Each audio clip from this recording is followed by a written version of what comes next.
Professor Griff, thank you so much for your time. I really appreciate everything you have done and how outspoken you have been. There's one video of you in 2008 where you really just broke everything down with the Illuminati and Barack Obama. I was wondering, what kind of reaction did you have from people close to you and also in the entertainment business after that video came out? Wow, that's a very interesting question. It's very critical at this particular time that you should ask that, because I took that bits and pieces of that information and I put it in this book, The Psychological Covert War on Hip Hop, the Illuminati's Takeover of Hip Hop, and then I put it in a book that came out prior to this one called Analytics, 20 Years of Interviews and Conversations with Professor Griff, where I mentioned the Obama deception, which I use as one of the chapters of the book. The reaction that I got from that particular thing was ridiculous, simply because black people on one hand think that Obama's the savior.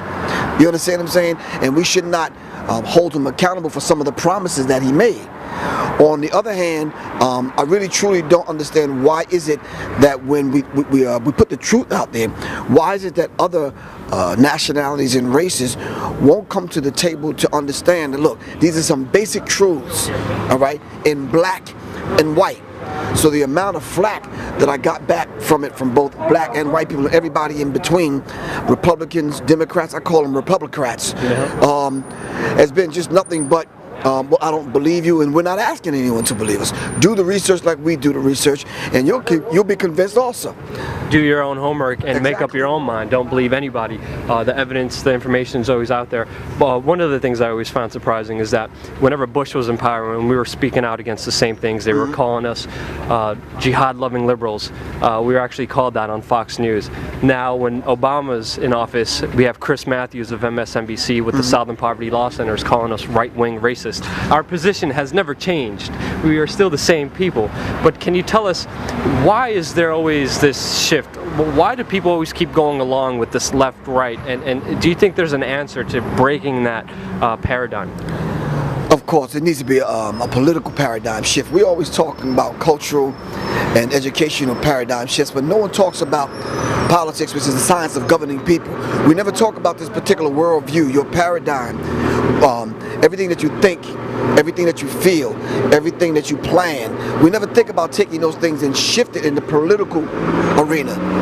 We talk about the science of governing people. We need to begin to talk about the science of governing, the self.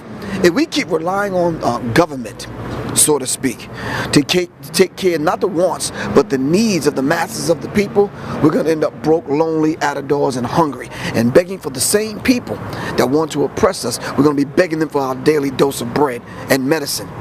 And it's sad because we wake up our children early in the morning and feed them Captain Crunch and take our children and deliver them into the hands of the people that's trying to oppress us. And I think that's sad. It's slowly.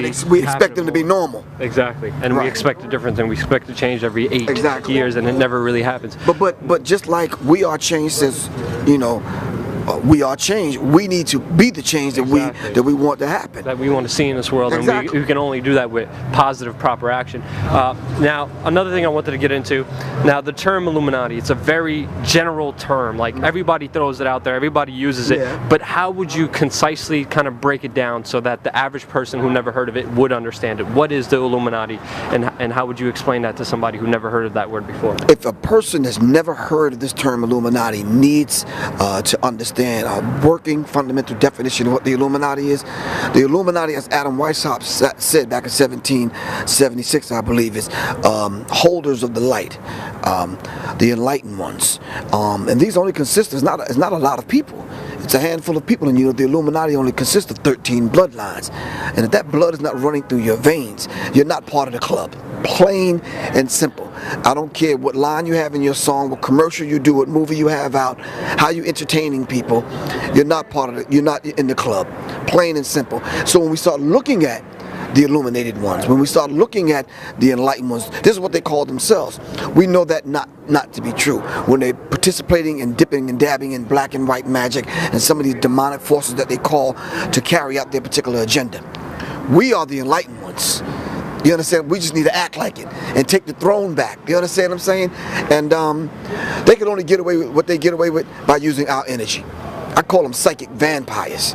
And we're allowing them to get away with everything Exactly. they're getting away with. Exactly. And if it's our acquiescence, it's our compliance that really is the main force driving everything that they're Exactly. doing right now. And it's funny that you should mention compliance, simply because I truly know and understand that silence is treason, man.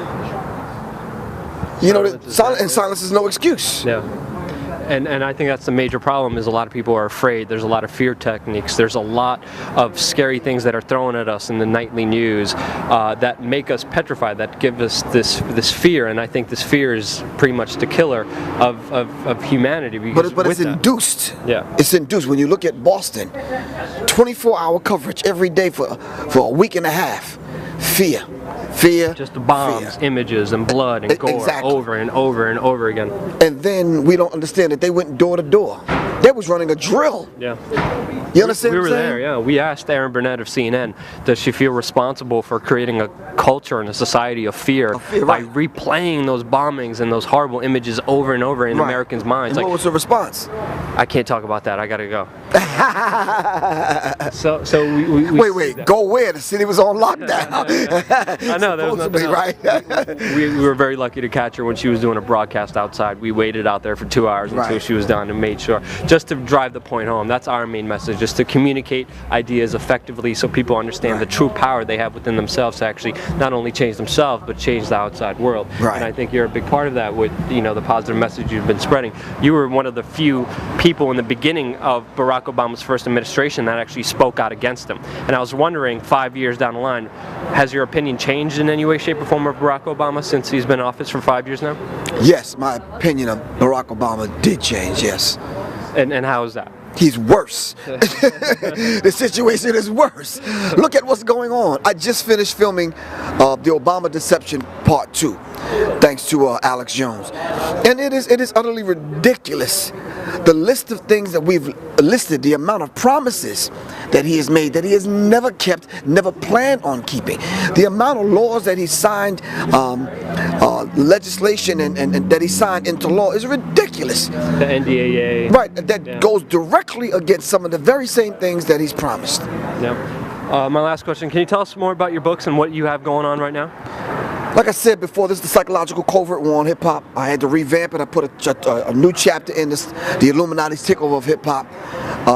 In revamping it, I put in 700 images so it can resonate with young people, so that I could give this to parents so they could use this as a tool to bridge this generation gap, to get them to understand what this thing is. Because a lot of times, young people think it's a boogeyman hiding under the bed and the Illuminati's coming to get me.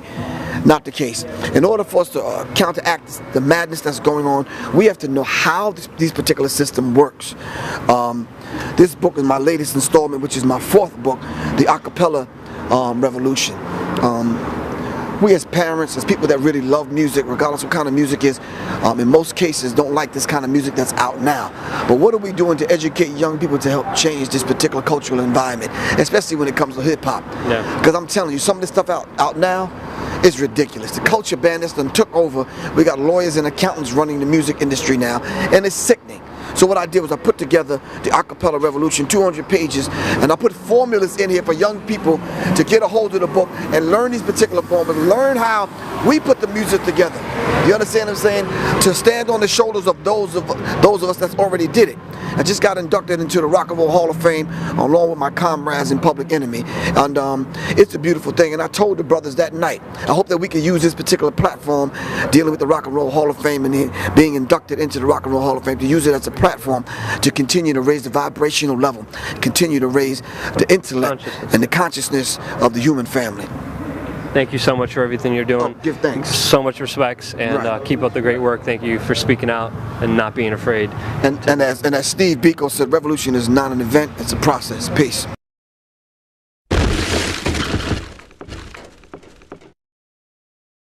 Is that you know, you're showing the humanness, the frailty of these so-called power men. They're running from the camera. They're cowering.